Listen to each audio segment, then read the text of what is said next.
Hi everyone, the partial prophet here. Thanks for tuning in. So I wanted to remind you that we know in part and we prophesy in part, but then when Jesus comes, we will see fully.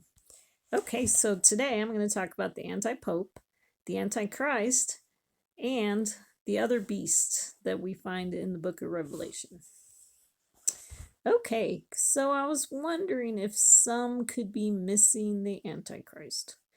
Okay, so what we see with the Antichrist is there is a conventional narrative about the Antichrist that is taught by many pastors and prophecy teachers, especially on YouTube. And so it goes somewhat like this. There's a worldwide leader that's going to come during a time of great distress in the world, and many people will follow him. He's going to set up a worldwide economic system and give everyone a physical chip based on 666 in their hand or forehead that allows them to buy or sell. He'll rule for a 7-year time frame called the Great Tribulation. Okay, and then so actually in Wikipedia they have an article on the Antichrist, which is actually a really good summary of kind of the belief about the Antichrist throughout the years of the church. Okay, so Hippolytus of Rome, and he was around circa 170 to circa 236. He held that the Antichrist would come from the tribe of Dan, and I think he gets that from Jeremiah 8:16, and would rebuild the Jewish temple on the Temple Mount in order to reign from it. And then he identified the Antichrist with the beast out of the earth from the book of Revelation. So is the Antichrist still to come? Okay, the Wikipedia article on the Antichrist does not include the more recent rapture teaching that has been added to the church's teaching about the last days. Okay. And so there's this article called Why I Don't Believe in the Rapture. Hint, it's not biblical. Rethink by Jeffrey Curtis Poor. And I found that at medium.com, and it's dated May 26, 2020. Okay. And so he wrote, because he did a good summary, he wrote, the rapture is the belief that Jesus will rapture the church before the Great Tribulation. How we got the rapture theology. The very first time in the history of the church that the concept that the church would be pulled out of the world before or during a time of tribulation was in 1830. This concept was brought about by a woman named Margaret MacDonald in the United Kingdom. Margaret MacDonald put herself into a self-induced trance so that she could have a prophetic utterance. During this trance, she had a vision that the church would be pulled out of the world as things were getting bad. She later wrote this vision down in a letter, and a man named John Darby caught wind of it. John Darby took the vision that Margaret MacDonald had and put some theological studies, some weight behind it. He traveled from the UK to the US and taught this new theology in many lectures. Okay, so I did a video on John Darby and the rapture and the anti-Semitism found in the rapture theory, and I called my video Left Behind in the Jewish People, and it was dated June 17, 2019. So I actually did not hear about this Margaret MacDonald person until I read Curtis's paper, or Curtis Poor's paper. So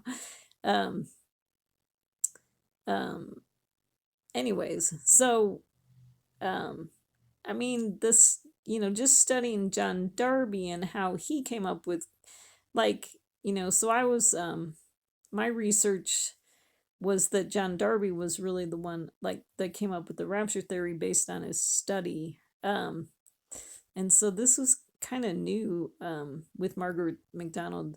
But if this is really true about Margaret MacDonald, it's even worse than, really kind of scary and creepy than John Darby just coming up with this theory based on how he divided the scriptures and stuff like that. And so I brought in some of my slides from that video about Darby. Okay, so his view of 1 Thessalonians 4:17. Okay, so 1 Thessalonians 4:16 to 17 says, "For the Lord himself will descend from heaven with a shout, with the voice of the archangel, and with the trumpet of God, and the dead in Christ will rise first. Then we who are alive and remain will be caught up together with them in the clouds to meet the Lord in the air, and so we shall always be with the Lord." Excuse me. Darby's teachings included a unique view of 1 Thessalonians 4:17. While most theologians took this verse to mean the return of Jesus to earth and his second coming, Darby saw two returns from this verse, with the first one being a secret return, which Darby called the rapture of the church. He believed the purpose of the rapture was for Jesus to take his church out of the world and up to heaven before a 7-year tribulation period that would occur before Christ came again to establish a Jerusalem-based kingdom. Okay, and so what he wrote was, "It is this conviction that the church is properly heavenly in its calling and relationship with Christ, forming no part of the course of events of the earth, which makes its rapture so simple and clear. And on the other hand, it shows how the denial of its rapture brings down the church to an earthly position and destroys its whole spiritual character and position." So Darby's belief in the rapture comes from his belief that the church needs to be taken to heaven before God continues his earthly work with his earthly people, the Jews.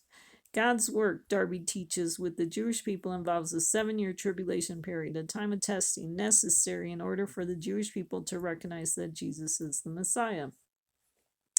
Author Amy Johnson Frickholm, commenting on the Left Behind books that came out of Darby's end time scenario, writes that the books are anti-Semitic in that conflicted way that evangelical texts often are, portraying an Israel too stubborn to see that Jesus is the Messiah and making heroes of Jewish converts to Christianity during the tribulation.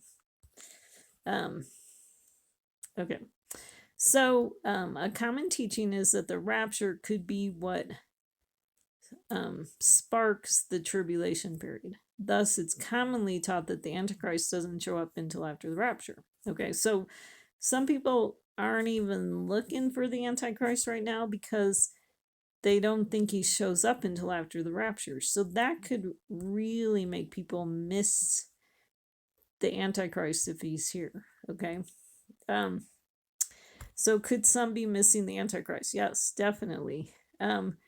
Okay, so this conventional narrative, let's talk about the problems with it. Okay, so they say that there's a worldwide leader that comes during a time of great distress. Okay, so what people are kind of missing is that with Obama and Biden, the left, and I don't know, maybe they're called progressives too, really already had kind of a worldwide system. Okay, that the power that they had, Obama and Biden had just a lot of power in the world.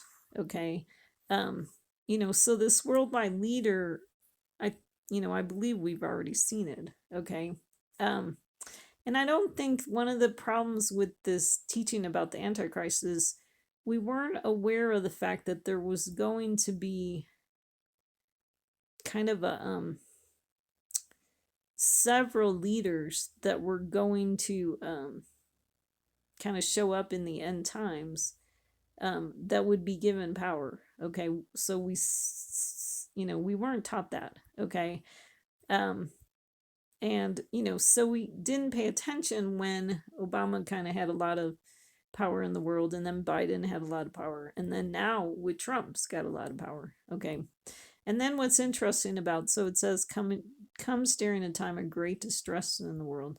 Okay, so when Trump returned to office the second time, people were really distressed about the power that the left had, both in America and in the world. And so that's why Trump was voted back in. Okay, so this distress that we're looking for is already happened and has been happening. Okay, and it's kind of surprising to me that people are still looking for a tribulation period in the future, because bad things we've already been in tribulation. Um, I believe the church has been in tribulation for 14 years, which is the amount of time that Jacob worked for his two wives. And for Rachel and Leah. And then and so that started in 2010, is what I believe, like October 2010, which was when Obama was the president. Okay. So because really what happened back then was a lot of people got kicked out of the churches and lost their positions. And there was really kind of this upheaval in um, in the churches, in the synagogues, and in the Catholic Church too. So God allowed kind of his enemies to really gain power. Okay, and it's all about the training, refining of God's people. That he allowed this to happen. Okay. Um, okay, and so what we're seeing now, so what I believe is that the left, so I talked about this in some of my previous videos, where so Obama and Biden, they had a head wound, where a head wound would be they lost their authority. Okay. And then and then God allowed that head wound to be healed, and Biden came back. Okay, so they got their power back. Okay, and then Biden was able to complete the fullness of the sins of the people on the left. He had a lot of power, he accomplished a lot of stuff, especially with Israel. He had a lot of power over what was going on in Israel. And so the left got really big, and and we're seeing that in terms of with we're hearing about like a lot of the money that the left spent on various things, as Trump supposedly tries to clean out the government. Okay. But now we have Trump in power, and same thing, Trump's Trump had lost his power, and then his head wound got healed and he returned. Okay. So while Biden was president, Trump didn't have a lot of power, but now he's got a lot of power. Okay. And then it says he sets up a worldwide economic system and gives everyone a physical chip.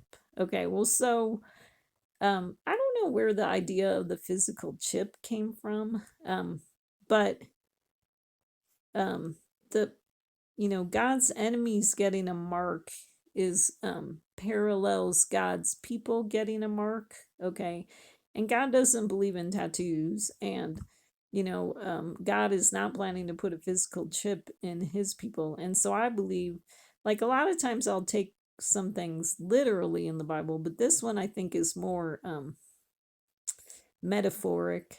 Like like they have some, like when it says they have a mark on their hand, it means that their hands being used in this beast system. Or if it's on their forehead, it means they think about things in this beast system. And so, but the concept that they're able to buy or sell because they have that mark, I see that happening with Trump, that he is picking the people that are following him, that kind of are willing to submit to him, and allowing them to buy or sell, like allowing them to participate in his government or participate in the marketplace.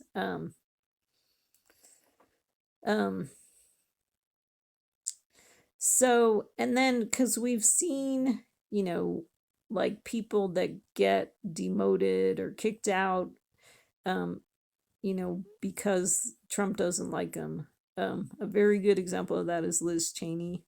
Um, but we're also seeing, like, so Trump right now isn't too happy with Netanyahu. And so Trump has, like, kind of ignored Netanyahu, and then he's gone to the Middle East, and there's all these countries in the Middle East that treated him all really nice and paraded him through. And so then he's um, buying or selling with them. Okay. Um, um, he's, setting up an economic deals with them.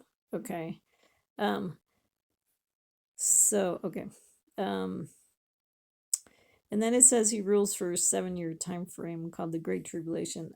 So the 7-year time frame comes from Daniel 9, where it talks about he makes a covenant with the many for 1 week. I believe that's where they get the 7-year time frame. There's also, it talks about so Joseph, when he interprets Pharaoh's dreams, I think he's the one that comes up with 7 years of prosperity and then 7 years of famine. And so actually the first 7 years could relate to the time of Obama. And then the second 7 years, I think, are relate to, it's the time of Biden. Well, let me think. It's the time of Trump plus the time of Biden.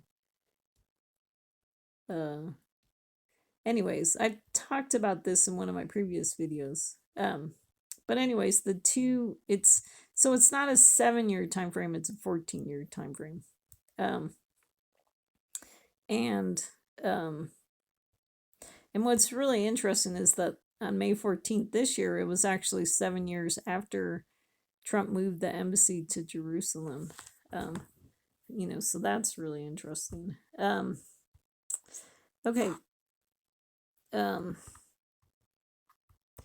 So the thing about Hippolytus coming up with the Antichrist coming from the tribe of Dan, because people don't recognize that the nation of Israel was divided into two kingdoms, the northern kingdom and the southern kingdom, and the Jewish people made up the southern kingdom, and then the northern kingdom were like the 10 tribes that got lost. Okay.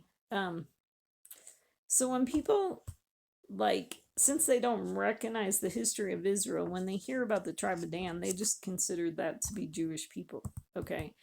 And and I don't know if Hippolytus was anti-Semitic when he said that the Antichrist came from the tribe of Dan, but people since then have said that the Antichrist would be Jewish. Okay. But the 10 lost nations, I really believe, became the church. Okay. And and so now we have Trump, who is definitely not Jewish, but would be from the 10 missing tribes. Okay. And so I believe he could be from the tribe of Dan. And okay, so then this thinking that the Antichrist needs to rebuild the Jewish temple on the Temple Mount in order to reign from it.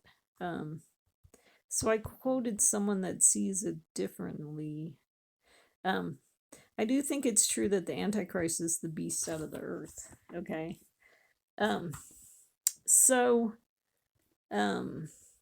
Okay, so more from Wikipedia about the Antichrist. In Christian eschatology, Antichrist refers to a kind of entity prophesied by the Bible to oppose Jesus Christ and falsely substitute themselves as the Savior in Christ's place before the second coming. The term Antichrist, including one plural form, is found 4 times in the New Testament, solely in the first and second epistle of John. Antichrist is announced as one who denies the Father and the Son. The similar term, pseudo-Christos or false Christ, is also found in the Gospels, in Matthew chapter 24 and Mark chapter 13. Jesus alerts his disciples not to be deceived by the false prophets who will claim themselves to be the Christ, which then Christ could mean the anointed one. Okay. So I don't think you're going to see, although there are people that are running around out there who do say they are the Christ. But some people actually just would say they're chosen or they're anointed. And Trump's been saying that. Okay. And so the false prophets that Jesus told us not to be deceived from will be performing great signs and wonders. Three other images often associated with Antichrist are the little horn in Daniel's final vision, the man of sin in Paul the Apostle's second epistle to the Thessalonians, and the beast of the sea in the book of Revelation. Okay, so there's two beasts in the book of Revelation, the beast of the earth and the beast from the sea. And I identify Biden as the beast from the sea and Trump as the beast from the earth. Okay. The beast from the earth is the 666 guy, by the way. Okay. And we'll get to that. I'll get to some of why, I call Biden the beast from the sea. Okay. Okay, so Antichrist is translated from the combination of two ancient Greek words. Antichristo in Greek means anointed one, and the word Christ derives from it.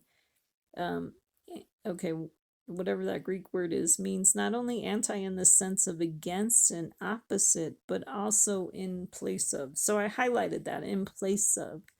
Okay, so we're not, let's see. Okay, so I was about to say this, but I forgot I made a slide. Okay, so the Antichrist is not going to be called Damien. Okay. We're not needing to look for someone. See, this is the thing. If the Antichrist comes and he's got red horns and he's called Damien or whatever, you're going to know that you're not going to follow him. But what makes the Antichrist so deceptive is that he's more subtle in, I mean, I don't even think the Antichrist is going to know he's an Antichrist, because he believes he's chosen or whatever. And, so it's this subtle deception that's going to go on in the last days, and we want to be aware of that. Okay. And so in Wikipedia, they quoted Origen, who I believe is also a church father. And he wrote about, the other who is diametrically opposite be termed the son of the wicked demon and of Satan and of the devil. And in the next place, since evil is specifically characterized by its diffusion and attains its greatest height when it simulates the appearance of the good, for that reason are signs and marvels and lying miracles found to accompany evil through the cooperation of its father, the devil. Okay, so so the enemies of God get their greatest power when they simulate the appearance of the good. And so a good example of this would be the new leader of Syria. So what did he do? He got a new haircut and he put on a suit. And so he no longer looks like a terrorist. Okay. So he's really dangerous now. Okay. Because he's trying to look like he's a good guy. And Trump's falling for that. Okay. So, and then what about Trump? So, Trump's the same way where, he looks like he's one of us. Okay. He looks like a Christian. He looks like he does Christian things. But he, if you actually pay close, so you can be deceived, but if you pay real close attention to what Trump's doing, you'll realize that a lot of things that he does go against God and go against the Jewish people and go against Jesus. Okay. So then, in his commentary on Daniel, Jerome noted, "Let us not follow the opinion of some commentators and suppose him to be either the devil or some demon." So he's saying the same thing that, some people think the Antichrist is going to be the devil or some demon, okay? But Jerome says he's going to be rather one of the human race in whom Satan will wholly take up his residence in bodily form. Okay, and then I like because Jerome says this part. Instead of rebuilding the Jewish temple to reign from, Jerome thought the Antichrist sat in God's temple inasmuch as he made himself out to be like God.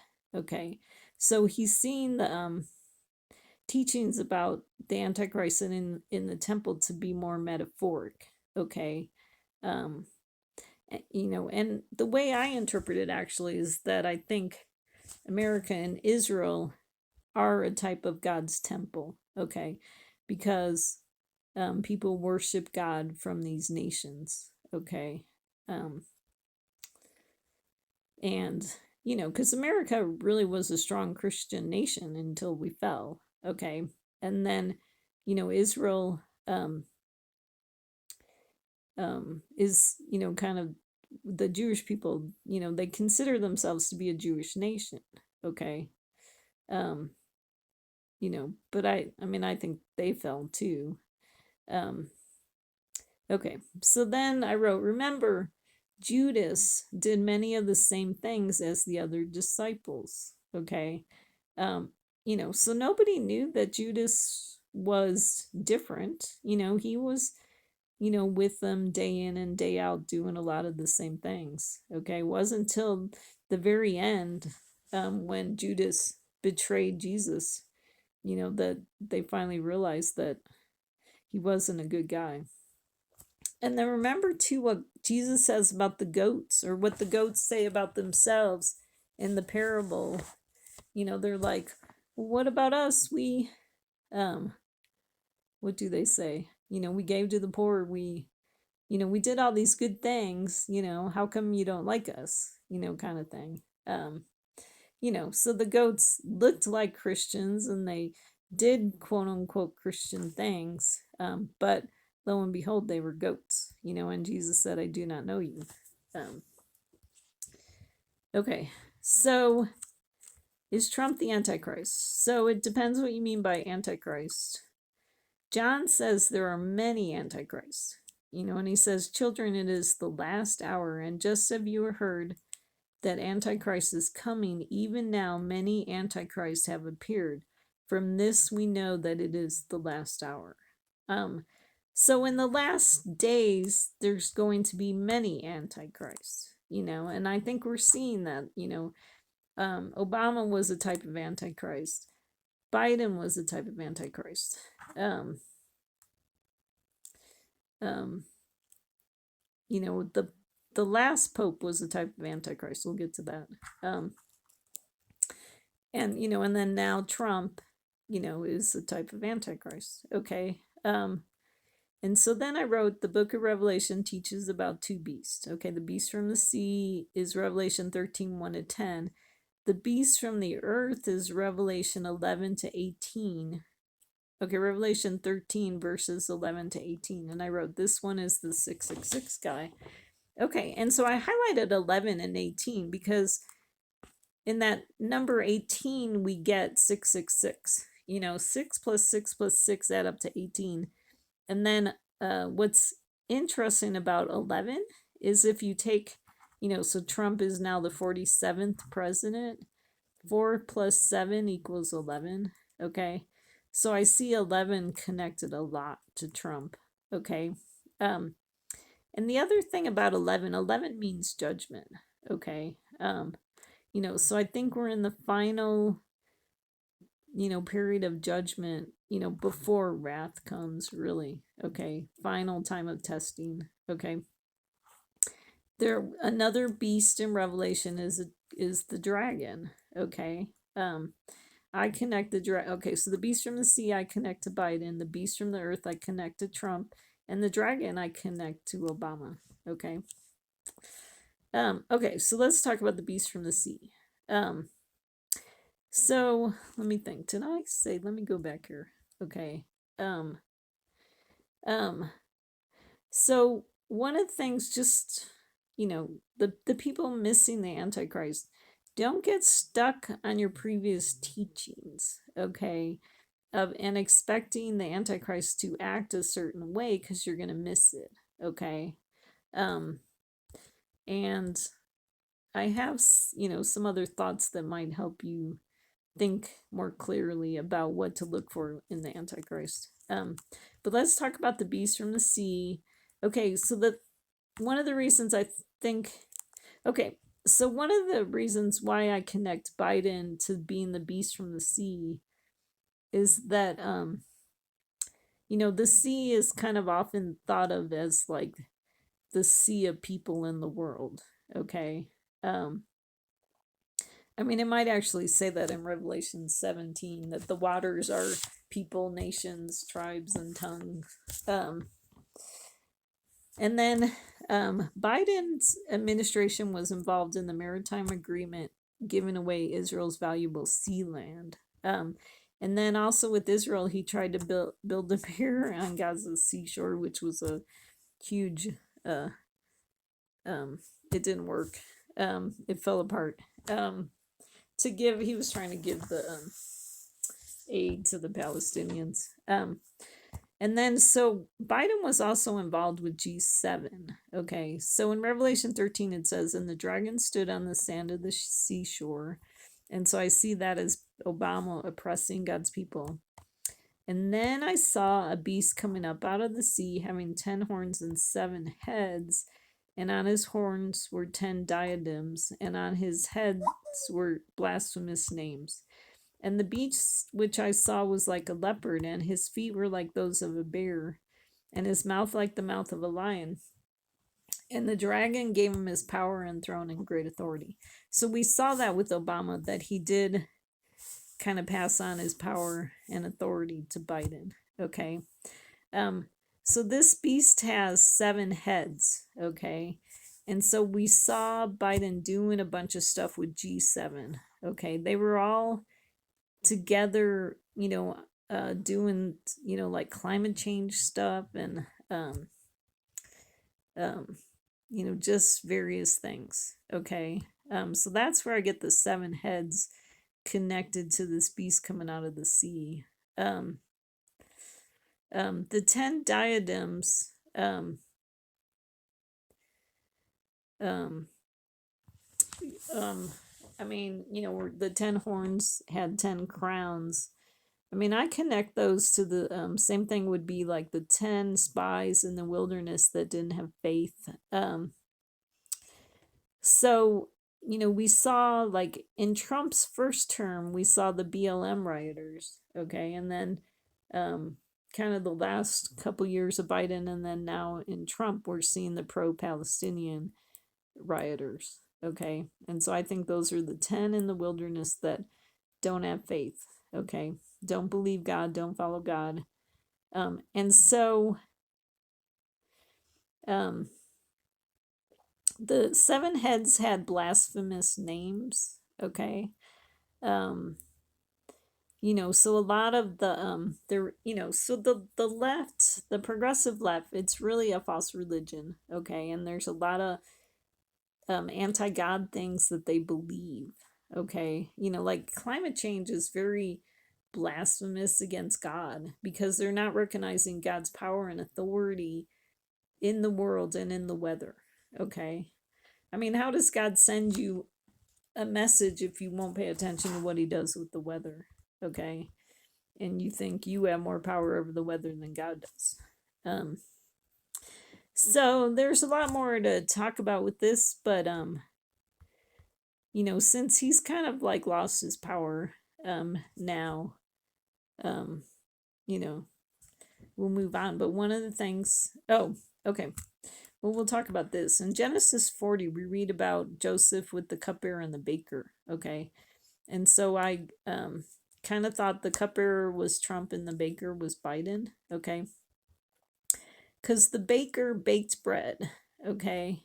And so what I got was the baker was baking up these deals that actually favored Israel's enemies. Okay.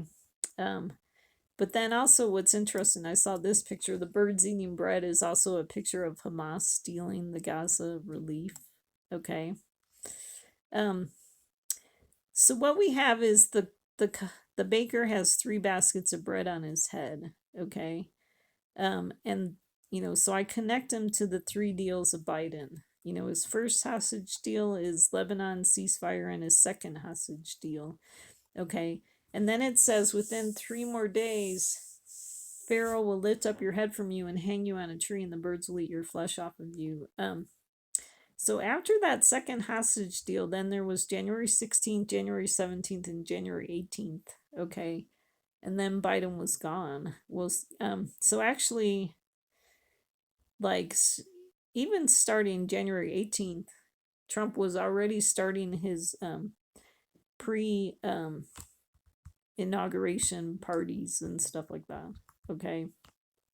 So after this second hostage deal, Biden, just, was gone. Is, no longer, we just, his power was taken away. Okay.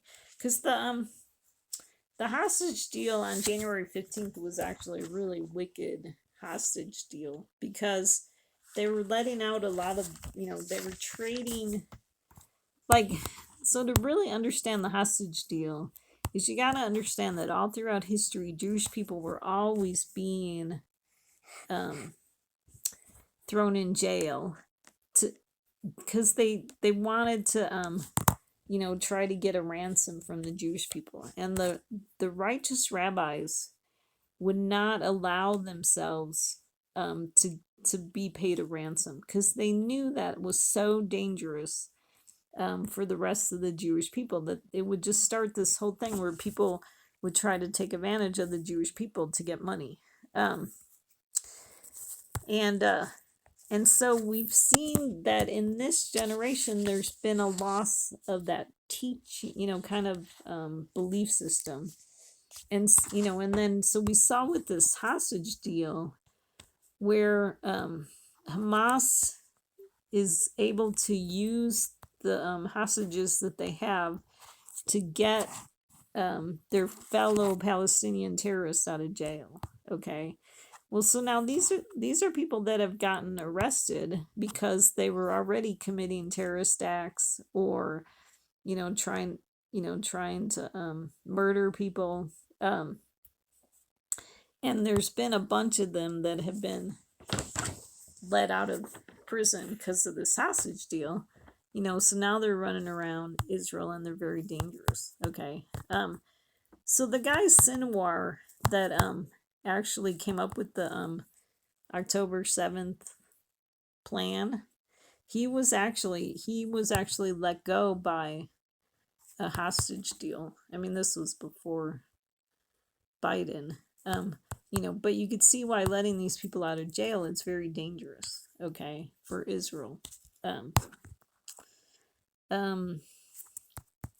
Okay, so that's that. Okay, so now the other thought that I have about the beast from the sea is that now with Biden gone, we have Pope Leo filling in that slot. So this is what you need to realize about the prophecies in the Bible. Sometimes can switch to who they're talking about. Okay. And so the beast from the sea actually could involve both Obama and Biden. And now I'm thinking Pope Leo has kind of stepped into that slot. Okay. So what's interesting about when God describes the beast from the sea, he says the beast was like a leopard, and his feet were like those of a bear, and his mouth was like the mouth of a lion. So I always see the mouth of a lion, to me, that's easy to understand what it means. They're talking, so Jesus, is the Lion of the tribe of Judah. So anyone that talks like a lion is talking like a messianic type figure. Okay. And So we saw Obama doing that, we saw Biden doing that, now we're seeing Pope Leo doing that. Okay. The bare feet. So I am wondering, the bare feet, we read about a bear in the book of Daniel that has 3 ribs in his mouth. And so I'm wondering if those connect to, we talked about these 3 ceasefires of Biden. Okay. The other thought I had about Biden too was like, he's kind of clumsy. Like, remember we saw a video of him tripping on the stairs of Air Force One. And, so I'm wondering if, that's another way he connects to the bare feet. And then the beast, from the sea is also seen as a leopard. Okay, so one of the things with the beast from the sea, or with this leopard picture, is I kind of connected to black and white. And so, because we see, especially with the BLM rioters, is there's this black and white issue that seems to be a big issue for the progressives or the people on the left. There's that. But we also saw when Obama was president, Biden was vice president. So we have the black and white there. When Biden was president, Harris was vice president, and they kept calling her black, even though I don't really think she is. So, I mean, sometimes leopards can be brown and white, so. And then now we have Pope Leo. So this is really fascinating, is that with Pope Leo showing up, they said his background is a mixture of black and white, his heritage. Okay. Like that previously they recorded his ancestors as mulatto, this mixture. So I think with God's prophecies, we see kind of multiple fulfillments. So and I really believe with Pope Leo that, he had to step in, because we see, Jesus was on the cross with 2 criminals. Okay. And so in the end time, we're going to need the 2 criminals, the one from the right and the one from the left. Okay. So we needed someone to fill the place of kind of taking over rulership of the left. And we saw that when Pope Leo, first of all, when the Pope died, everybody was so depressed. Not everybody, but obviously a lot of people, like on the left, were probably really depressed because, they saw the Pope as kind of their last remaining representative in the world. And so it was interesting to see how people were just so excited about Pope Leo coming to power. Okay. So Pope Leo has really filled that vacuum with Biden leaving. Okay, so then let's talk about Beast from the Earth, Trump. Okay, so Trump proposed to divide Israel with his DOC. Also, Trump proposed himself or America owning Gaza so he could build there. So we've seen Trump being kind of more involved with the land of Israel than like maybe Biden. Okay. And then the beast from the earth has 2 horns like a lamb. And so one of the, so here's some thoughts about what that could represent. So horns represent authority. Okay. So the 2 horns could represent the 2 terms of Trump. Okay. There was a division between the 2 terms. It could also represent how Trump is kind of having, power and authority over both America and Israel. Okay. And then it could also connect to the 2 witnesses. So I definitely saw in Trump's first term, I was definitely seeing Trump and Netanyahu being the 2 witnesses. Okay. And we're back to where we have Trump and Netanyahu both in power. Okay. Kind of a return of the 2 witnesses, which we read about in Revelation 11. Okay, that they were dead for 3.5 days, which is the 42 months of Biden, and then they came back and stood on their feet. Um, and then people were afraid, which would be the left. Okay. So another thought with, the beast from the earth or the antichrist is, think in terms of type and antitype. Okay. This is what you want to look for when you're trying to identify an antichrist type person. Okay. So, so I came up with a list for Trump. Okay. So I wrote, Jesus will bring peace. Trump promises peace but brings chaos. Okay. Jesus won't lose any of his people. The Trump administration deported the wrong person. Remember that story? Jesus is acquainted with grief and suffering. Trump, on the other hand, has lived a charmed life. Okay. Yeah, sure, he almost got assassinated. Not a lot of suffering when you compare it to Jesus's suffering. There's been, all throughout Trump's life, he's really been handed a lot of things. And has really lived, opulently. Okay, and then Jesus is humble. Trump boasts a lot. Okay. Okay, now Jesus was against the money changers. Okay. But in contrast, we're seeing Trump is associating with many of the power brokers and CEOs. Okay. So definitely a big difference there. Okay. Jesus was really against turning God's temple into, I forget the word that he used.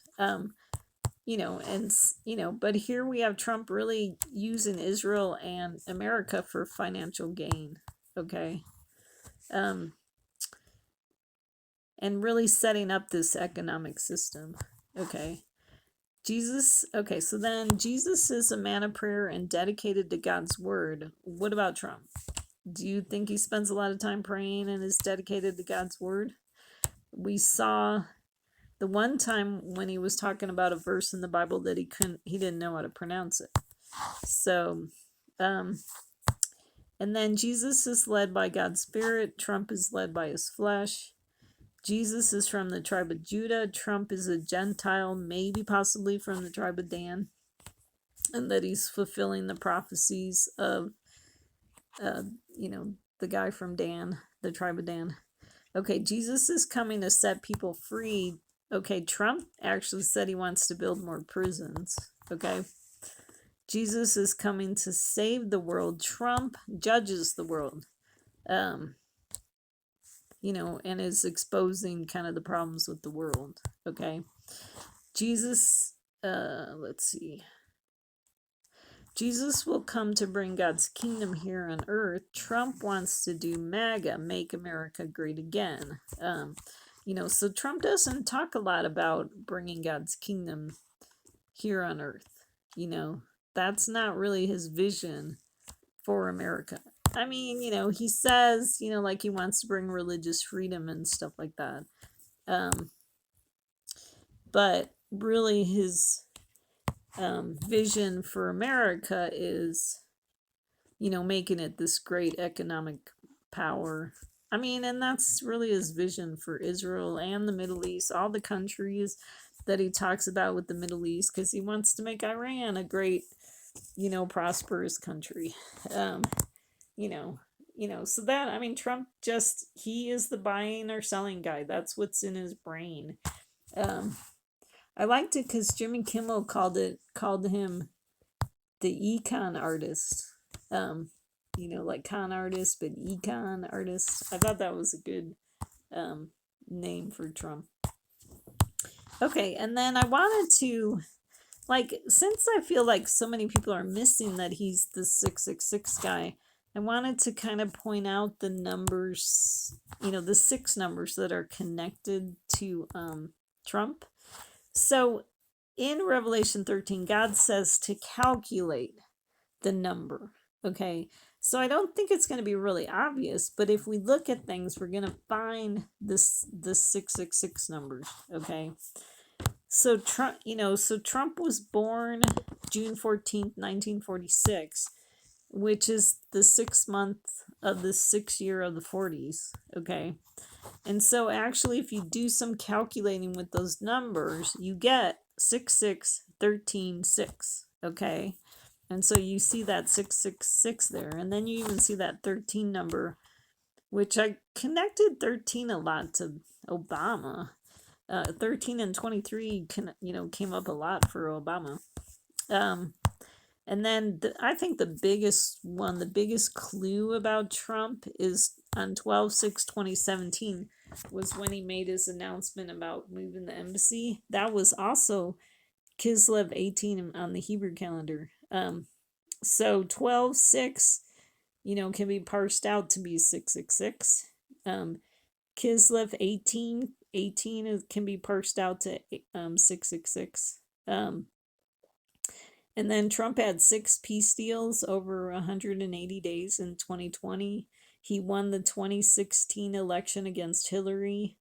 January 6th was the Capitol riot. Okay, that was in 2021.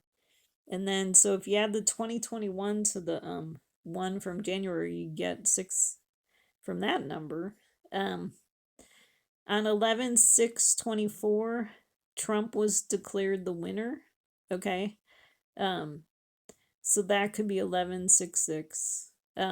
But 24 is a very interesting number, and we saw Trump really kind of returning to power in 2024, because 24 could either be parsed out to be 6666 or 888. And so I teach that Trump is the 6th king who becomes the 8th king. Okay. And then we saw he made his Gaza announcement on 2/4/2025. Okay, so 2/4 is really interesting because 2 + 4 is 6, and then 2 × 4 is 8. Okay, those two numbers connected to Trump. And then Trump had his big Liberation Day on 4/2/2025. Same thing, 4 + 2 = 6, 4 × 2 = 8. Okay. And then the latest one was he posted the photo of him as the Pope, which was the 2nd month, the 4th day on the Hebrew calendar. Okay. Here's that picture. So it's very interesting because, okay, so we read in 2 Thessalonians, it says, "Now we request you, brethren, with regard to the coming of our Lord Jesus Christ and our gathering together to him, let no one in any way deceive you, for it will not come unless the apostasy comes first, and the man of lawlessness is revealed, the son of destruction, who opposes and exalts himself above every so-called God or object of worship, so that he takes his seat in the temple of God, displaying himself as being God." So that second, so I highlighted 2 Thessalonians 2:4. Okay. So we have Trump like taking his seat in the nation of Israel, by saying he's gonna do all this great stuff with Gaza, and that was on 2/4, 2025. And then then he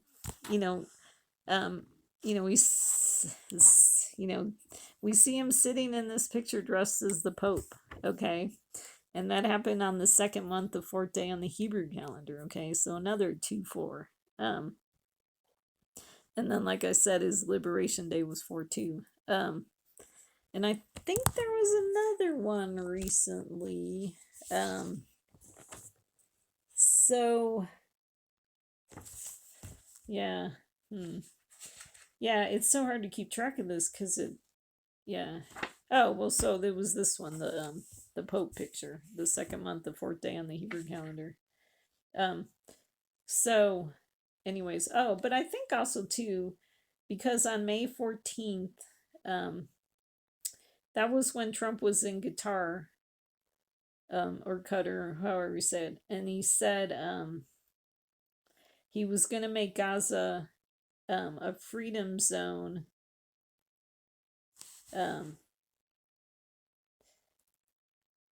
Yeah. So he was kind of repeating his, you know, thoughts about Gaza. Um, and so we're in the second month on the Hebrew calendar, and then you could get 4 out of the 14th for May 14th. So there's kind of some more like hidden things like that. Um, um, Anyways, I mean, might be able to come up with a big chart. But do you not see Trump taking his seat in the temple of God, displaying himself as being God? I mean, does not Trump run around like he's the ruler of the world, okay, and putting his nose in every person and nation's business, okay? So, so then, um, so this verse says, unless the apostasy comes first, and we've seen, the falling away, we've definitely seen the falling away. Okay.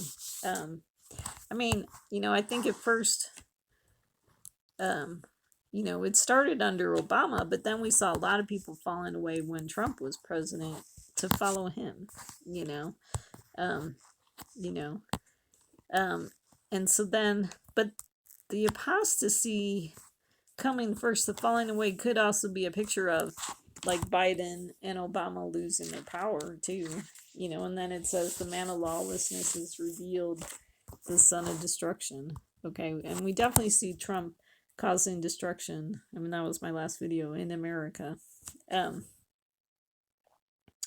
Anyways, so what's interesting about this Pope picture of Trump is that it shows that he doesn't, even, have respect for, like the Catholic Church, like he considers himself even above the Pope, um, you know, so, anyways, that, so this is from my last video. The 8th king goes to destruction. The beast which was and is not is himself also an 8th and is of the 7, and he goes to destruction. So Trump is the 6th king that becomes the 8th king that goes to destruction. So I was looking at this Trump Tower too, because I definitely think this is very prophetical. What was interesting is that this fire happened on April 7th. Okay, so that's 4/7. Okay, so that connects to Trump being the 47th president. Okay, it also happened in 2018, which would connect to Trump being the 8th king, or you have that number 18. Okay, which connects to the 666. Or you have, and with the 2 being connecting to the second term of Trump. Okay. So I guess this fire actually happened in the second year of Trump. And then it happened on Nissan 22, with the 22 connects to the number 8. Okay. Through the Jewish holidays, the 8th day always happens on the 22nd day of the month. We see, so 7 plus 4 adds up to 11. 2018 adds up to 11. That connects to Trump being the 47th president. It connects to the judgment that's happening during Trump being the 47th president. So what's interesting is the blaze broke out on the 50th floor. And so the 50 connects to, there's so Haman builds a gallows that's 50 cubits high, okay? And then Haman ends up getting killed on his own gallows, okay? And so I'm wondering if there's a connection. I haven't quite connected it yet, but if there's a connection to Trump's deals that he made in the Middle East this week to the gallows, okay? Like, especially the Saudi deal with all the arms and weapons that he's giving to Saudi, that could be building a gallows against Israel. Because, I mean, if you think about it, Saudi might be kind of nice to Israel right now, but just like in America, leaders come and go, and what if like the Muslim Brotherhood takes over Saudi Arabia? Then they would have all this power, with Trump's deal.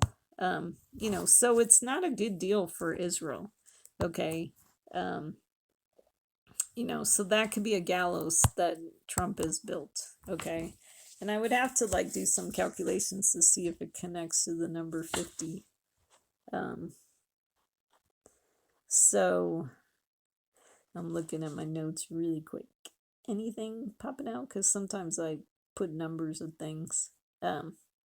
Nothing's popping out right now. But then what was interesting this year, so Nissan 22 was on Easter this year, which was really interesting. 4/7/20, so 4/7 this year was when Trump and Netanyahu had their meeting, okay? And then, so this is really interesting because, so what did I write? 50 days after 2/17, Lindsey Graham was in Israel discussing the military against Iran nuclear. Okay, so originally they all started talking about, like we're going to have this military strike against Iran. America and Israel were going to kind of team up together to go against Iran. Well, then all of a sudden on 4/7, Trump said, no, I want to negotiate with Iran. Okay. And then the other thing too that was interesting on 4/7 was Trump. Okay, so on 4/6, Israel, they wanted to do free, they said, okay, America's our ally. We're going to do free trade with the United States. So they eliminated their tariffs. Okay, so I have the date wrong about that. That's actually on, so that happened on 4/1. Okay. Trump had his Liberation Day on 4/2, April 2nd. And then Trump and Netanyahu met on 4/7. Okay. And so, Netanyahu and Israel, well, first they had a phone call on April 3rd, but then they met on April 7th. And Israel was really hoping that Trump would drop the tariffs on Israel, because if you're really this great a friend of Israel like Trump and everyone claims about him, why are you putting tariffs? They actually said the tariffs on Israel were higher than the tariffs on Iran. If that's really true, it didn't make sense. And, so Trump came out because he wanted to talk about dropping the tariffs. He wanted to talk about this military engagement against Iran. And it was a very disappointing meeting for Netanyahu. Okay. So, so interesting. So what is that, 7 years after this fire in Trump Tower? So anyways, so I guess I figured out a 50 at some point. So February 17th to, I guess that was to 4/7. Yeah. Yeah, so it was like all of a sudden, 50 days later, Trump changed course, okay, and turned against Israel. Okay, let's talk about the anti-pope. So first there was the issue of the previous pope, Pope Benedict. Okay, so before Pope Francis, there was Pope Benedict, okay, who resigned in 2013, okay. While the reason given was his waning physical and mental health, it is possible that Vatican power struggles and the Pope's butler leaking confidential information were also a big contributing factor. So power struggles and power plays started happening in the Catholic Church, and I think it has to do with this the same time frame as all the rest of us when we were having power struggles in our churches. When God's enemies were rising up, okay, and kind of kicking us all out, okay. Um, so it's interesting because Pope Benedict resigning, like, I think it had been a really long time since any pope. I mean, they were used to popes dying, not resigning, and so it was really kind of a big shakeup in the Catholic Church to have him resign. Then Bergoglio, I don't know how to say that, was elected pope on March 13, 2013, and I highlighted the 13 numbers that show up twice, when he became pope, because I think that connects him to Obama. So he was elected the second day of the 2013 papal conclave, after which he took the papal name Francis. Francis was elected on the fifth ballot. Oh, the number 5 would connect to Obama being the 5th president too. So there's a big, strong connection to Obama with Pope Francis. I have this picture of them. So they met on Yom Kippur in 2015. Okay, that was a big meeting. Okay, and it was behind closed doors. Nobody knew what they talked about, but they definitely had, this progressive religion, and the reason why I call Pope Benedict the anti-pope is, okay, so it says Pope Francis was widely regarded as a progressive leader. I mean, I don't like how they use that word progressive because it makes it sound like a good thing, but it's not. I mean, they were, leaving the true teachings of the Catholic Church. He was widely regarded as a progressive leader within the Catholic Church, particularly for his emphasis on social justice and his advocacy for the marginalized. He was known for his progressive stance on issues such as climate change, immigration, and the LGBTQ plus community, often challenging traditional church teachings in these areas. Okay, I mean, this is what's difficult about the progressive religion on the left, is it sounds so good. Okay, advocacy for the marginalized. I mean, it depends who you think, who's the true marginalized, what's, and social justice, is, you want true justice, not social justice. So that's a whole nother like teaching of how it like leaves the teachings of the Bible. Okay, so what we had when Pope Francis became a pope was, kind of the the start of tribulation for the traditional Catholics. They were being pushed out. Even their leader wasn't representing them, and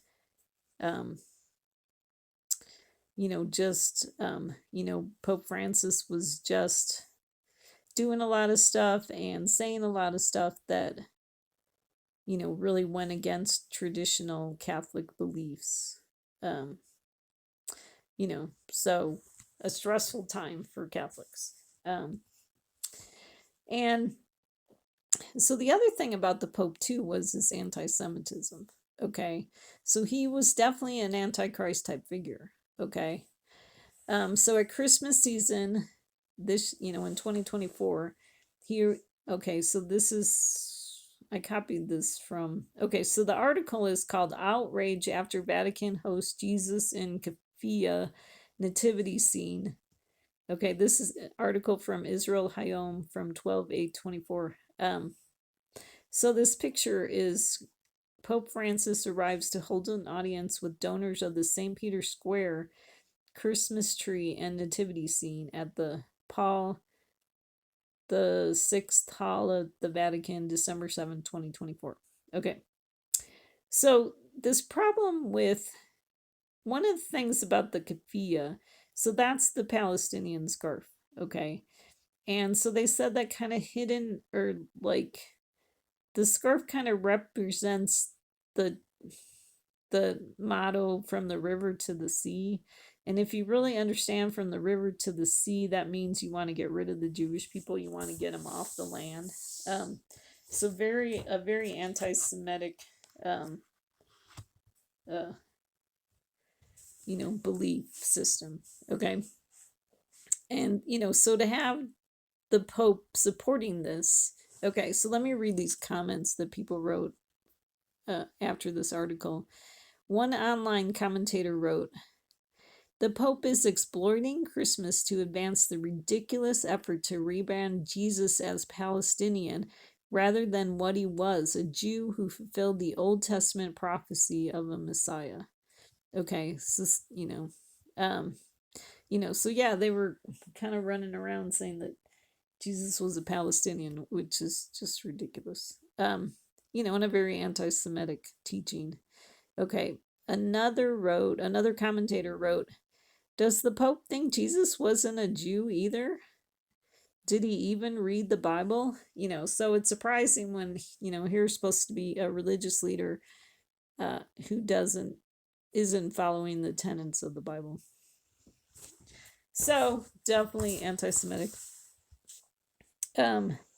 So what's very interesting to me was on Easter Sunday this year, April 20th, 2025, Pope Francis gave a sermon. Well, I mean, he couldn't give a sermon, but he wrote a sermon and someone else read it that was humanistic and anti-Semitic. The very next day he died. Okay. So I think we have some verses in the Bible that he was fulfilling. I think he was fulfilling the death of Aaron prophecy. Okay. From Numbers 20, it says, "The Lord said to Moses and Aaron," which would be Biden and the Pope, "Since you did not trust in me to treat me as holy in the sight of the sons of Israel, for that reason you shall not bring this assembly into the land which I have given them." Okay. So both Biden and the Pope did not treat the Lord as holy. And, so they end up losing power, so Moses and Aaron couldn't go into the promised land. And we probably won't see Biden and the Pope in the Messianic kingdom. Okay. What was interesting is that Aaron was 123 years old when he died on Mount Hor. Pope Francis died on Nisan 23, the first month on the Hebrew calendar, the 23rd day. So you get that 123 number there. So, coincidence or not, you decide. So then what's interesting is we have the new Pope, Pope Leo. So I was wondering if when we read in Matthew 24 where it talks about the sign of the Son of Man will appear in the sky, if that could have related to the white smoke. But then it says, "Then all the tribes of the earth will mourn, and they will see the Son of Man coming on the clouds of the sky with power and great glory." So maybe it connects to the white smoke. I mean, maybe there's multiple fulfillments, because I also think that Trump wearing, let's see, where is this? Oh, maybe it's too far away. Trump wearing this, I'm sure a lot of people mourned when they saw this picture. So that could be the sign of the Son of Man. With, the Son of Man not, being kind of connected to the man who tries to set himself up as Jesus, or stealing Jesus's title. So I really think that this new Pope is fulfilling. So what's really interesting in the book of Acts is that we have Peter stands up in a group about 120 people, and they say, "Okay, we got to replace Judas." Okay, so Judas would be like Biden. Okay, and these, so we said we need to replace them, and so they took a vote. Okay, and they chose between, there was one guy with 3 names, and then this guy Matthias with 1 name, and they voted for Matthias, and he was added to the 11 apostles. Okay, the thing that's really okay, so there's a lot of things that's interesting about this is, one, you never hear about Matthias again throughout the New Testament, even when you do a search for it.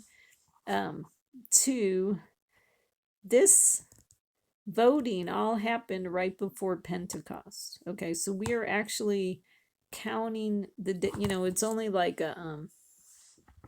2 weeks away, or yeah, practically, when Pentecost is gonna come. So the voting and then Pentecost, kind of fits into the schedule of where we're at right now. But then it's interesting because it says Matthias was added to the 11 apostles. So I have, so 11, kind of connects to Trump's number 47, and I have the 11 apostles could be Trump and the 10 horns that don't have faith. Okay. Because, like I said, I feel like Pope Leo is filling in the gap left by Biden and Obama and Harris and whatever. Because Jesus needs to have the two criminals, one on the right and one on the left. Okay, so we have Matthias is on the left, the Pope's on the left, and then the 11 apostles is Trump and the 10 horns on the right side. And because one of the things about this new Pope is, they say he's kind of a moderate, but I tend not to believe that. And they said that Pope Francis really appointed a lot of people that were just like him, that believed the same way, which is usually how it works for people in power, and so we might not really see that much difference between Pope Leo and Pope Francis, is what I believe. And I really even think that Pope Leo's not even going to have that much of a time to be Pope, before Jesus returns, is what I really believe. And then I was wondering, so what was really interesting too was, then it got me rethinking. So whenever something happens, you rethink the pictures that God was giving us. So I was wondering if the Notre Dame fire was actually a picture of the Pope, being, I had wrote before it was symbolic of the church falling, but I'm really wondering if it was symbolic of the Pope dying. So, because what was interesting is the big spire fell, but there was still 2 towers left. Okay. And, so the 2 towers could connect to the 2 witnesses. And so the Pope died, but then we were left with Trump and Netanyahu, but then people didn't like that because, who was going to represent the people on the left? And then so and it was interesting too, because the Notre Dame fire happened in the month of April and also in the month of Nisan, which is where, Pope Francis died, April 21st, which was Nisan 23.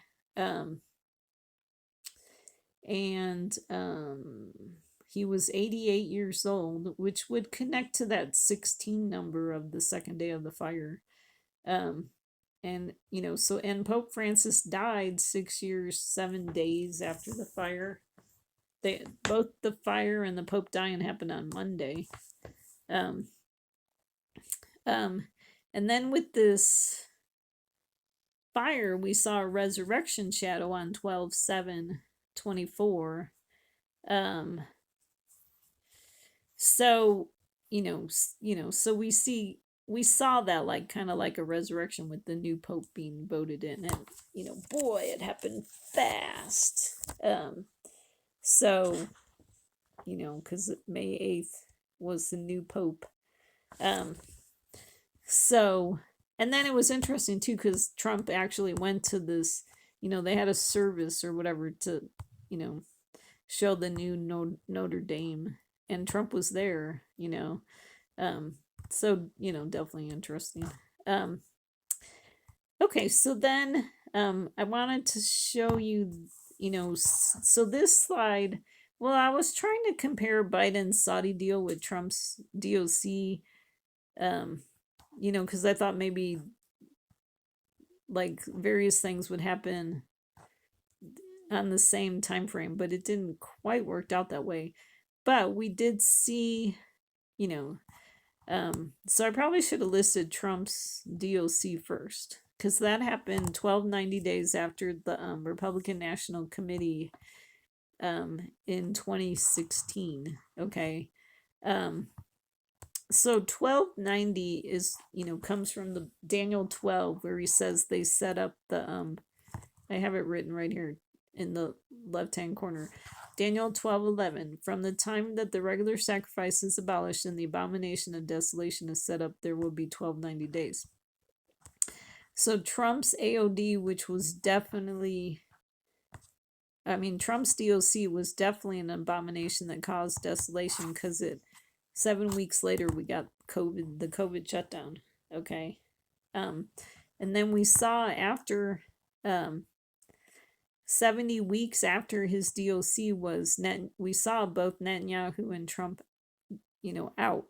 Like, Trump was, no longer president earlier, but then Netanyahu was out, and then we just saw that same week Trump was kicked off of Facebook and Twitter. So definitely lost his power week 70, which is what we also see. So that's from Daniel 9, where it says 70 weeks have been decreed to finish the transgression, to make an end to sin, to make atonement for iniquity. And then with Biden, okay, wait, and there's another 1290 connected to Trump. July 18, 2024 was 1290 days after January 6th, the January 6th riot. July 18th was when Trump spoke on the last day of the RNC. Okay. Then connected to Biden, 1290 days. So this was interesting. 1290 days after Trump's deal of the century was when Biden came up with this Saudi deal. Okay.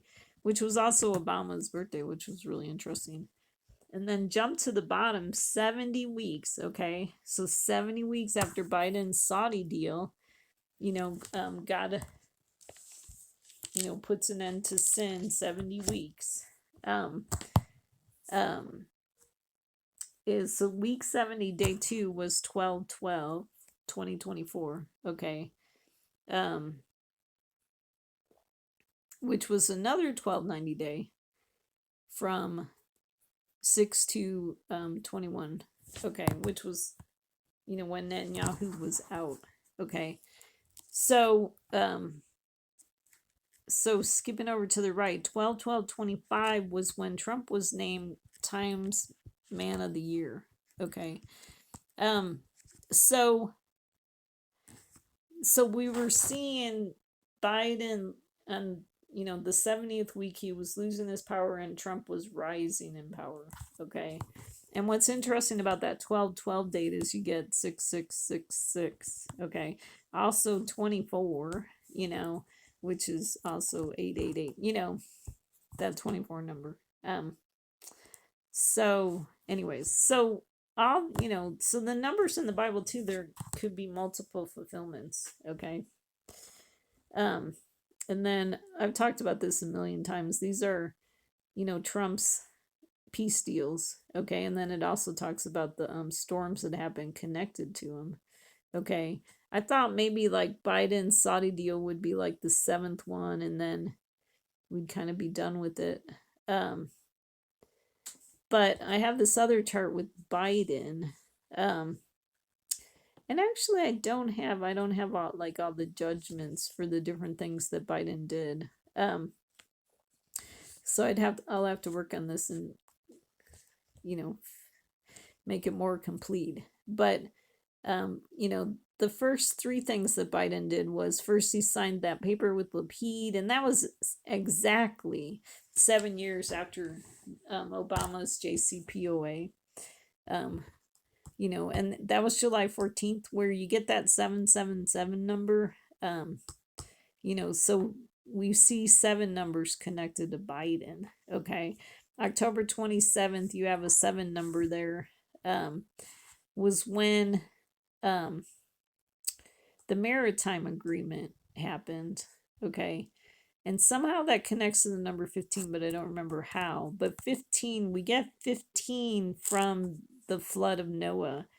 there's the 15 number and 150 number. And so I, connected.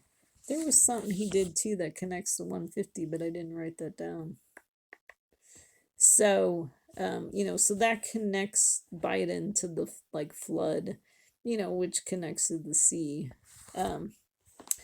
Then, then his Saudi deal, which we talked about.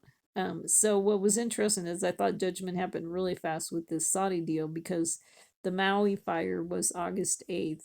And, Maui was like a coastal city. August 20th was Hurricane Hillary. August 30th was Hurricane Idalia.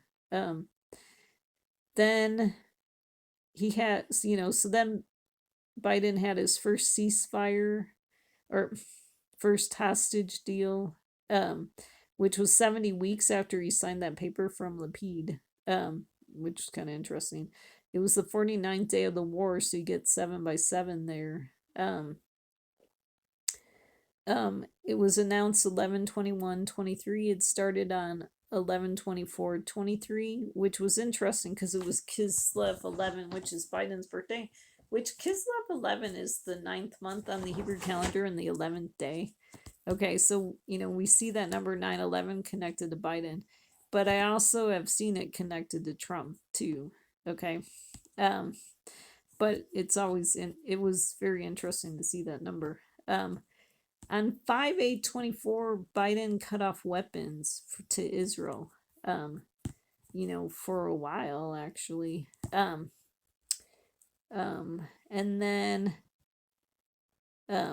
then they had their second ceasefire agreement was 11/27. See that 7 number there, 27, and that was actually with Hezbollah. That happened the 7th week. That actually doesn't sound right. The 7th week, 2nd day of war. I'll have to check on that. Because the war started in 2023, so yeah, I'm not understanding what that means. So I'll have to check on that. The third ceasefire was 1/15/25. Was with Israel and Hamas.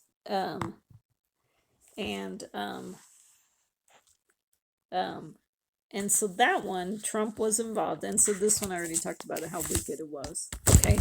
And it started on 119, which is interesting, that 9/11 number. So there's a big connection to Genesis 11:5. Okay, so because it connects to the Tower of Babel, because it talks about the Tower of Babel talks about people, they all have the same language. And so we have Trump and Biden kind of having the same language doing this ceasefire. And so we have people building a city and a tower. Okay, I think the city connects to Biden, the tower connects to Trump. Okay, and so the Lord says, Genesis 11:6, behold, they are one people and they all have the same language, and this is what they've begun to do, and now nothing they purpose will be impossible for them. And so then 11:7 says, come, let us go down in there, confuse their language, so they will not understand one another's speech. So the Lord scattered them abroad from there over the face of the whole earth, and they stopped building the city. Okay, it doesn't talk about the tower not being built anymore, just the city. Okay, so the tower falling is probably, Revelation 18, Babylon falling. Okay, but what's interesting is, there's a connection to Genesis 11:5, because it says the Lord came down to see the city and the tower which the sons of men had built. So see how 11:5 connects to 1:15. Okay, so there's the connection there. Okay, and we've been really seeing since January 15th nonstop weather events and airport events, which I believe are judgment for this ceasefire. Just nonstop.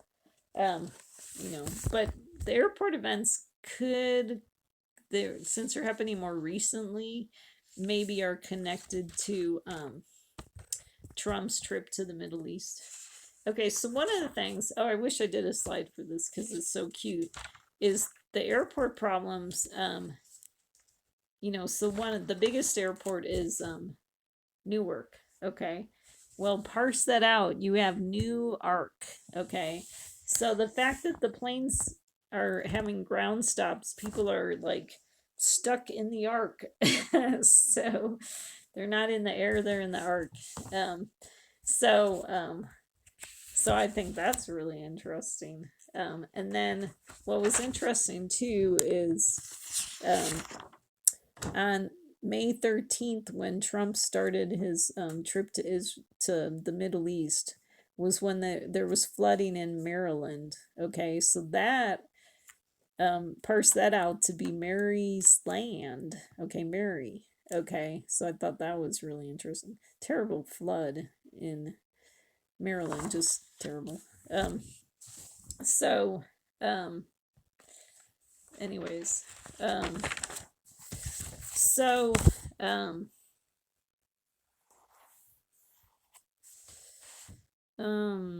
okay, so that's the chart for Biden.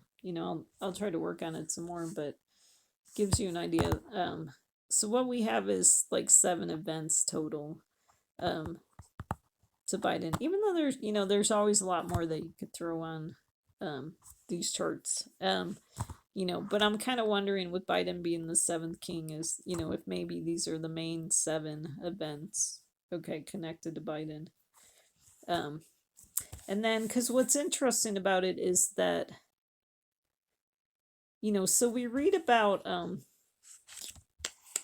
that guy who dies at 777 years old, okay. And so I wonder if that connects to the 7 events of Biden. And then somehow I connected the Pope. Oh, because he died on the 21st, right? April 21st. Did I talk about that in the Pope thing? Oh yeah, I should add that because so he died on the 21st. And so that connects to like 777 and dying, okay? So anyways, and then so here's my picture where I chart out the 8 kings, okay? Number 47 being Donald Trump. The 8th king does destruction. So we're down to the 10 toes of iron and clay, which connect to the 10 virgins. And then it's interesting that Trump's got this hat that shows he's 45 to 47. See, there's the 9/11 that connects to Trump, okay? His 2 numbers, okay? And then the first day of the RNC in 2024 was 11 months, 9 days on the Hebrew calendar, another 9/11 number. The 9/11 number also connects to the second Passover, which is like what we're in right now. So it was interesting that Trump went to, the Middle East during the second Passover. And then I think Trump is the thief in the night. While they're saying peace and safety, then destruction will come upon them suddenly. So we have the people on the right saying peace and safety through all of Trump's deals, okay? And then we have the popes running around saying peace all the time too, okay? The new pope, Pope Leo. So that could be they saying peace and safety, okay? And we're not supposed to sleep as others do, but be alert and sober, okay? So be sober about what's really true about Trump. Is Trump really a good friend of Israel, or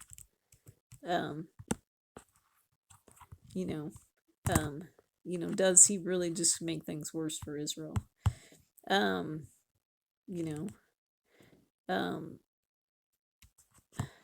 then the other way Trump's the thief in the night is stealing the titles of Jesus. Okay. Okay, so Babylon, Revelation 17 and 18 talks about Babylon. Okay, I think Revelation 17 connects to Biden, and then Revelation 18 connects to Trump, because 18's that 666 number. Okay. And then so I thought it was interesting, so one of the things with Babylon being, like a woman, if you recognize that the Jewish people are like the men and the church is like the women. And I forget why where that comes from, but just trust me on that. That, I mean, I think it's because, like Jesus is, he's Jewish, okay? And then, so like the bride of Christ or the mother of Christ, would be the woman, okay? And so, Jesus comes out of the church, but he's Jewish. So, I mean, that doesn't sound quite right, but, I mean, that anyways, the man is the Jewish people and the church is the women. Okay. So, so what we have is this Babylon. Okay, so it says, to the degree that she glorified herself and lived sensuously, to the same degree give her torment and mourning, for she says in her heart, I sit as a queen and I am not a widow and will never see mourning. Okay. So we have Trump, like, he doesn't see that America's like a widow of Jesus. Okay. But, Trump, I mean, acts like a king or a queen. And then it says, the kings of the earth have committed acts of immorality with her, and the merchants of the earth have become rich by the wealth of her sensuality. And, so we're seeing Trump making deals with the merchants of the earth. And then what I thought was interesting, so verse 11, it says, the merchants of the earth weep and mourn over her because no one buys their cargoes anymore. So I think we've already seen a couple fulfillments with Trump for that verse, because first it started with COVID. Okay, the merchants of the earth, had trouble with people buying their cargoes because of COVID. Okay, then with Trump's tariffs, okay, people weren't buying stuff because of the tariffs. I mean, kind of both with COVID and with the tariffs is people were either not buying or buying a lot to stock up. But we're going to see a final fulfillment when America has their civil war. Okay. And so all these great deals that Trump has been making with the merchants of the world, his peace and safety is going to cause just sudden destruction. Okay. And then, and then these are the verses with Jesus driving out the money changers. Oh, okay. I was trying to think of what Jesus called, he says, you're making my house a robber's den. Okay, so he's turning America into a robber's den. Trump is turning America into a robber's den. Okay, instead of a house of prayer. So and it's interesting that it says, okay, so Jesus entered the temple and drove out all those who were buying and selling. So definitely look for, you want to identify the buyer and the seller, the buyers and the sellers. Okay, that's Trump and his people. Okay. And then he overturned the tables of the money changers. So, and the seats of those who were selling doves. So Trump is selling peace deals, okay? And then it's interesting that it said he overturned the tables of the money changers, because we saw that with Trump's tariffs. It's like, okay, the tariffs on, the tariffs off, the tariffs on, the tariffs off. Okay. So, and then, definitely Um, I was going to talk about Elon Musk too, about how they were. I mean, it's interesting because it was kind of like Trump and Elon Musk were acting Jesus-like and coming into America and overturning the tables of the money changers, you know, in America, like firing people and stuff like that. Um, so, um, anyways, but Jesus said, "Stop making my Father's house a place of business." Okay, um, so Trump is the buyer or seller, the money changer, and Jesus is the Jesus is the prayer. Um, so okay, so here's that verse where it says, "No one will be able to buy or sell except the one who has the mark, either the name of the beast or the number of his name." So it's people that definitely, are talking about Trump and, stuff like that.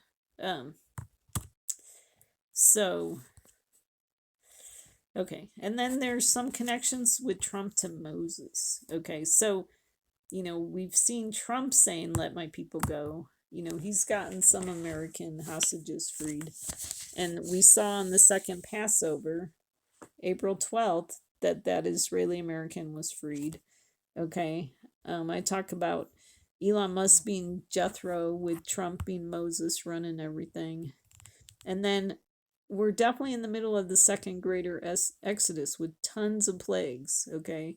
And then, and some of the plagues include Trump's layoffs. I mean, just this, the last couple days, this definitely sounds like last days stuff. Is that from the 15th to the 16th, there was tornadoes in Illinois, Michigan, the Midwest, like 22 tornadoes overnight is what they said. A big dust storm in Chicago, and then there's more tornadoes predicted too. So that's just weather stuff. I mean, New Jersey had their transit strike yesterday, Friday the 16th of May. So anyways, and so some of these tornadoes and the airport problems, like I said, could be connected to Trump's deals in the Middle East. Okay. Because actually, Trump started it with on May 6th, which there's that 6 number. Okay. That's when he made his Houthi deal. He said the U.S. will stop bombing the Houthis because the Houthis promised they won't blow up the ships anymore. Okay, well, what was so bad about that is that the Houthis had just, on May 4th, they had just, Star Wars Day, by the way, had just bombed the airport in Israel. I mean, by the grace of God, it didn't hit the airport, but hit near it. And so the Houthis talked about how they wanted to make the flights unsafe in Israel. So they were going after, like first they went after the sea, now they're going after the air. That's why I think it's interesting that it was on Star Wars Day. So Israel was like, okay, now we got to go against the Houthis to protect, our airspace. And just as they're moving into, like recognizing they needed to do more against the Houthis, Trump, America had been going against the Houthis because they were blowing up the ships. Then, Trump changes his mind about the Houthis. Like we'd just be so much better off if we just paired up and just go against Israel's enemies. But that's not what's happening. So we're definitely in the second greater Exodus.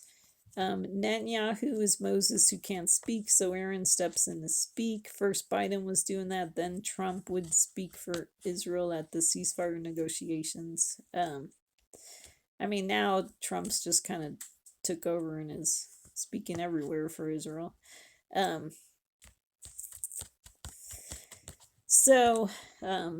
Anyways. And then I really think Trump only gets times in half the time, but I don't know when to start counting it. But one of the things is today is 3 months, 14 days from 2/4 when Trump, February 4th, when Trump said his Gaza idea. So maybe that's a time frame. We'll just see what happens this weekend. I don't think I have any other thoughts. I mean, obviously, if things don't happen during the second Passover, like definitely keeping an eye on Shavuot. But I don't have any calculations for Shavuot. But then today too, what's interesting is today is 119 days from January 19th, which is so you get that 9/11 date. So January 19th is actually the third Christmas on the calendar. But then it was like the day before Trump's inauguration, and they were doing parties and stuff on that day, or parades or rallies or something. So but other than that, let me think. I mean, so if you're looking at the second Passover, it started on May 12th on the Hebrew calendar. Then the seventh day would be May 19th, okay? Then the eighth day would be May 20th, okay? But then if you look at the Gregorian dates, it's like the second Passover started May 15th, okay? Then it would end on May 21st and May 22nd. So I don't know if those are significant dates. I mean, we see the 8th day is kind of interesting in scripture. The 3rd day is also interesting.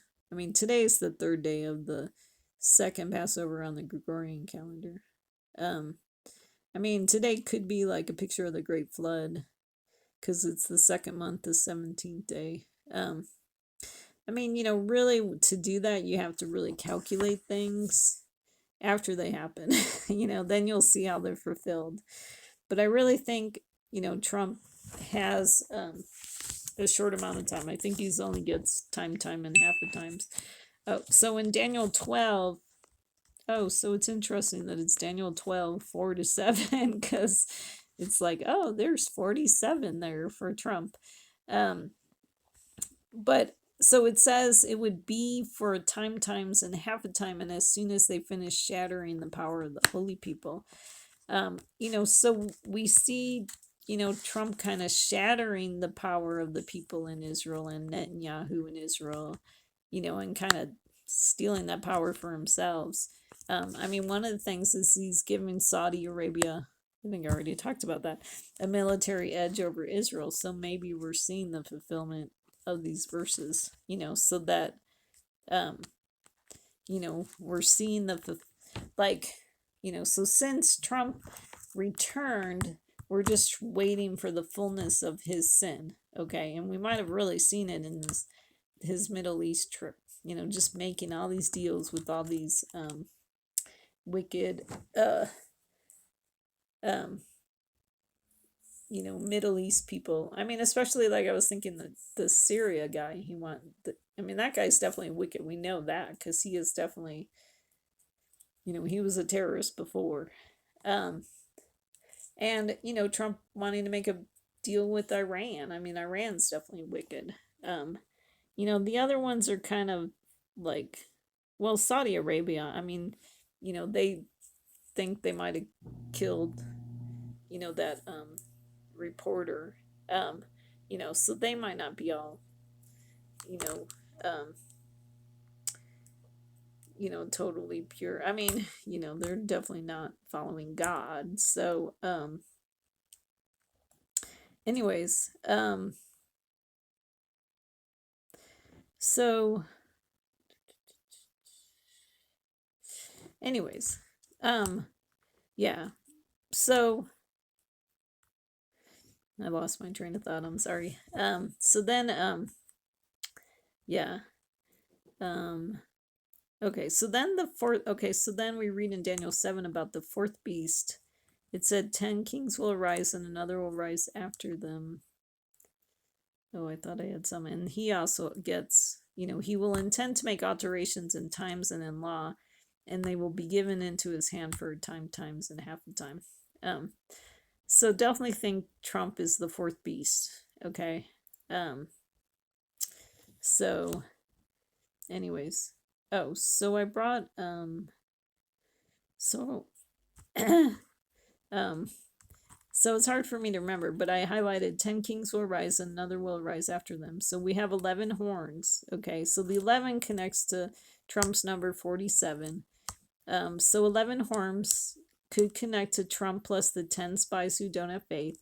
But the 11 horns could also connect to the 11 nations in Psalm 83 that Trump makes deals with. Okay, because it's interesting in Psalm 83, it says even Assyria is making is teaming up with them. So it's interesting that even Trump's even making a deal with Syria. And then so instead of maybe Psalm 83, the reason why it's bad that Trump's making deals with all these people is that, so what I really think is that Trump is playing checkers and all the Middle East people are playing chess. Okay, because ultimately they want to get Israel out of the land. Okay, the Jewish people out of the land. Okay, so Psalm 83 might not be a war, but it could be a picture of these deals that Trump is making, because it starts out by saying these people say, all right, let me turn to Psalm 83. It says,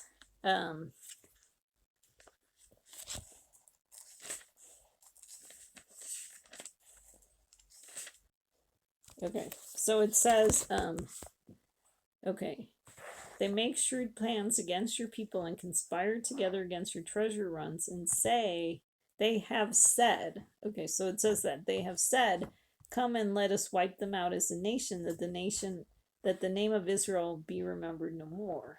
Okay, but then it says, for they have conspired together with one mind against you, they make a covenant. Okay, and then it lists the 11 nations. Okay, so what the deal is that these nations have in the past have said that they want to get rid of Israel, or they want to divide the land. Okay, and so Trump should know better about, especially Iran. Iran, thinks America is Satan and Israel's the little Satan.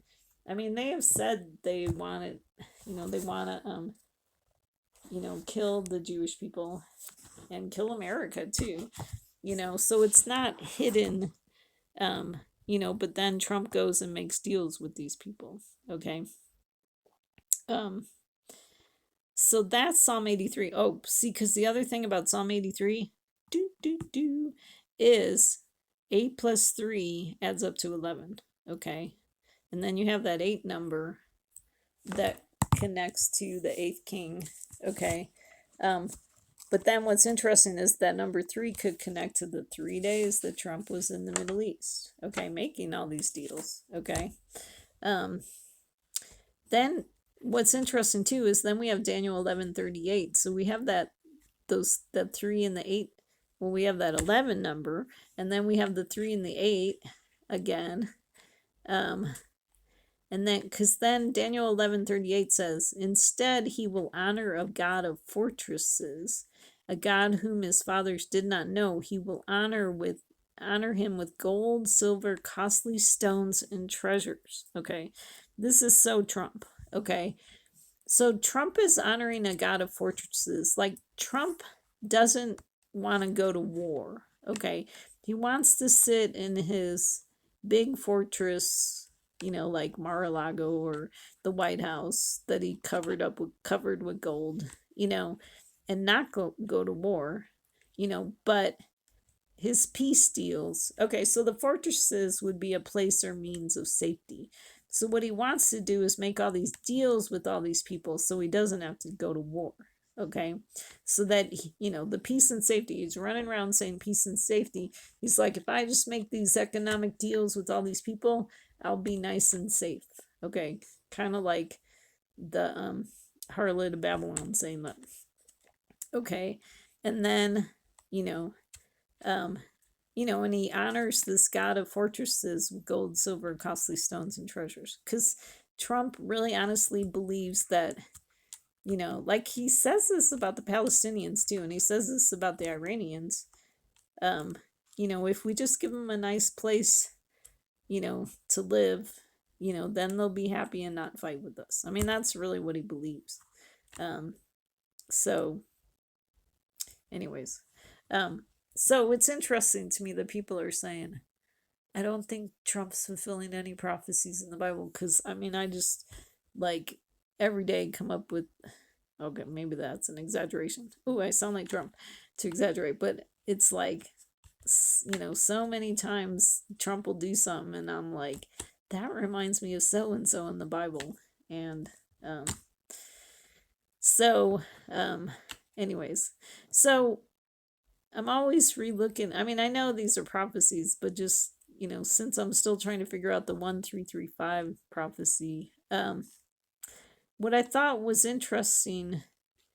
So, one of the things I came up with is, so you have the Twin Pines Mall, which could be a picture of Trump and Netanyahu, and then it, you know, the Marty runs over one of the pines, okay, and so it becomes the Lone Pine Mall. So it's kind of like, that's where we're at right now, because we had Trump making all these deals without Netanyahu. Trump's the lone pine acting alone, not consulting with Israel. Okay. And it's annoying to me because so the new oh, now I might not remember his name, but the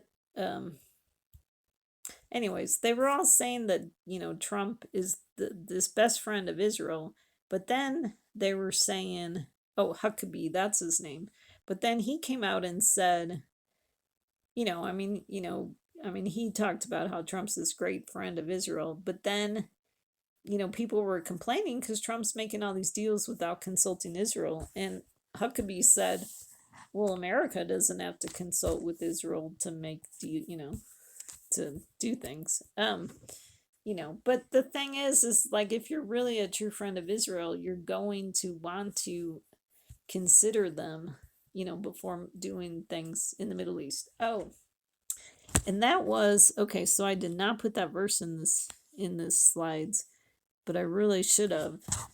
Yeah, how did I miss that? So it was the beast from the earth. Is okay. So I got to turn to Revelation 11, or Revelation 13, because this is really important.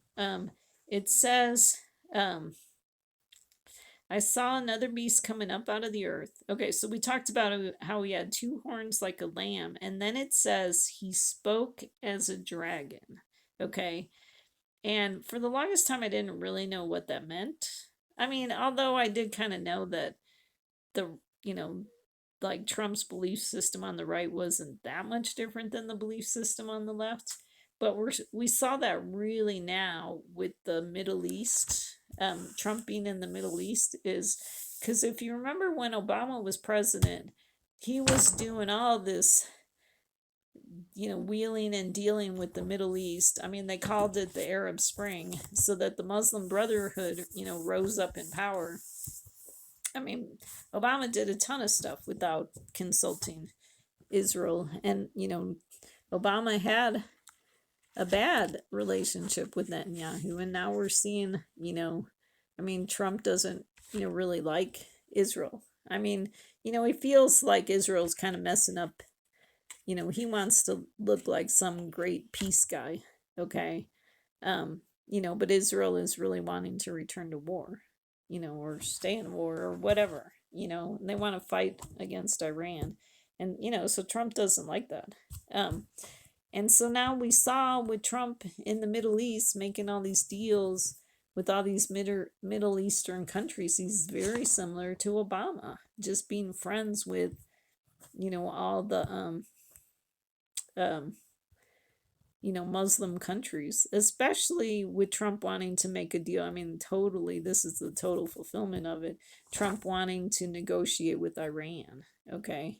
I mean, it was funny because he was so negative about the Iran deal, and even dropped out of it, but now he wants to negotiate his own Iran deal. So he's repeating what Obama did. Okay, speaking like a dragon. Um, so, yeah, so then it was kind of interesting because Marty goes back to, oh, yeah, because right here I highlighted mall. And so I'm like, oh my gosh, that so connects to Trump, the mall guy, the buying and selling guy. So Marty returns to the mall right when Doc is being chopped by the Libyans, Trump's doing his buying and selling while Israel's getting attacked by the Houthis. And I mean, they had a Palestinian attack them, like killed a pregnant mother, just the other day. I mean, maybe it was yesterday. Oh, it was on the 14th, which was terrible, and so that's kind of interesting. So we'll see how that, so the 9/11 number is interesting, and the 11/6 number, that's when Trump was declared the winner. So don't go either left or right, okay? You shall not turn aside to the right or left. You want to observe to do what God has commanded you, okay? And then Trump doesn't remember Joseph. Okay, so we saw that where Trump is tearing down the stuff of, tearing down Biden's policies. Okay, but also Trump doesn't remember Jesus the Messiah. Trump is like Saul who didn't wait for Samuel. Saul gets chewed out for not killing Agag, the Amalekite king. Okay, so I don't know if that's, if Trump gets chewed out for not killing the Iran people, or Netanyahu gets chewed out, or both of them get chewed out. But no one has dealt with the Iran people, and they're very dangerous. And then the Israelites in the wilderness didn't wait for Moses, but built a golden calf. Trump called his second presidency our golden age. And then the next day, Moses came down from the mountain. So I think that term, came up about, I know at least, like a Trump follower said that about Trump in the Middle East. I don't know if Trump used that term when he was in the Middle East. But those who mourn the destruction of Jerusalem will merit seeing it rebuilt with the coming of Moshiach. Jerusalem, there could be a prophetic shadow of America. If you see burning on the left and burning on the right, you're out of time. So I've showed this a lot in my videos, but I updated it now because Obama, Biden, and Harris are kind of lost their power. So now we're with Pope Leo, so the great city, so the great earthquake, the great city gets split into 3 parts, okay? But remember that God, okay, so, when that happens, you want to stand by and see the salvation of the Lord. Remember that God's going to separate out his people, okay? Jesus is going to come and separate out his people, and protect us. And we're going to be kind of in a Sukkot booth with Jesus, or like, we're going to, be like in the house with the blood of the lamb protecting the door. Or Lot, they couldn't, they wanted to tear down the door, but they couldn't even find the door in Sodom and Gomorrah. So all that's going to be repeated. We're going to be protected during the Civil War. 10,000 are going to fall at my left and my right, and it won't even touch me. So that's probably a really loose paraphrase. So okay, so really, my purpose of this is, wanted you to be aware of what's happening, and that we actually have a lot of antichrist figures, in the world. They've already ruled. We don't have to wait for an antichrist to come. They're here now. you know um I mean, prophecy has been being fulfilled these last 14 years. So all these people that are kind of sitting on their hands going, I don't see prophecy being fulfilled, are not paying attention. So um you know so hopefully that was helpful to you. I mean, there's just so much to say and so much to teach, and there's so much prophecy being fulfilled. You know, um, I mean, I could spend hours talking about this stuff and all the calculating and everything, to all the numbers. So, but that probably is enough information for you now. So if you actually listened to me up to this point, God bless you, because, that's amazing that you hung in there that long, and hopefully this was helpful information. So just don't look to the left or right, wait for Jesus. And then when Jesus comes, we will see fully. And I know things are hard, and we really are in tribulation and God's judgment. So just pray for God's grace. I pray for God's grace for you. So hang in there. Thanks so much for tuning in. I really appreciate, and God bless.